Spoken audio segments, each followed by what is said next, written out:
আগামী নির্বাচন নিয়ে নানামুখী ষড়যন্ত্র শুরু হয়েছে। পত্রিকায় দেখলাম আমাদের নিরাপত্তা বিষয়ক উপদেষ্টা ভারতে গিয়েছেন। আমরা দাবি করতে চাই সরকারের কাছে, সেখানে কি আলোচনা হচ্ছে,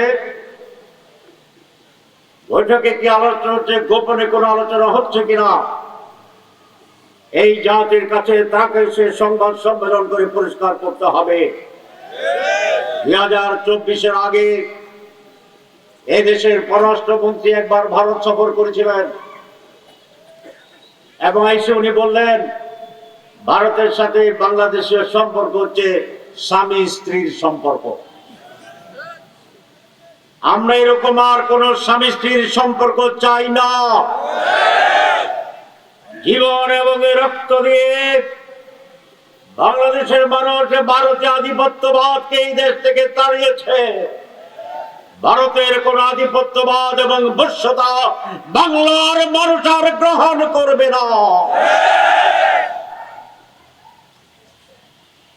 এই সরকার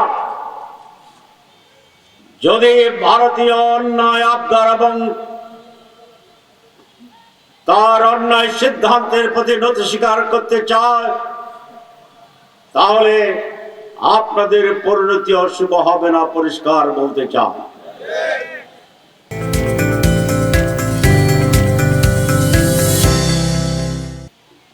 আজ বাংলাদেশের মানুষের ভিতরে ব্যাপক রুচির পরিবর্তন হয়েছে, আলহামদুলিল্লাহ। এদেশের মানুষ প্রতিবাদ করতে শিখেছে, বিশেষ করে যুবকেরার পচা পুরনো অসৎ যুক্তিহীন অকার্যকর কোন মতবাদ এবং স্লোগানকে গ্রহণ করতে রাজি নয়। আপনারা জানেন আমরা গণভোটের দাবি করেছি, সংবিধান কিছু সংস্কারের জন্য। একটি দল সংস্কার চায় না, আগের পুরানো কায়দায় দেশ চালাতে চায়। আমরা বলেছি সংস্কার যদি না হয় তাহলে শহীদের রক্তের সাথে বেইমানি করা হবে।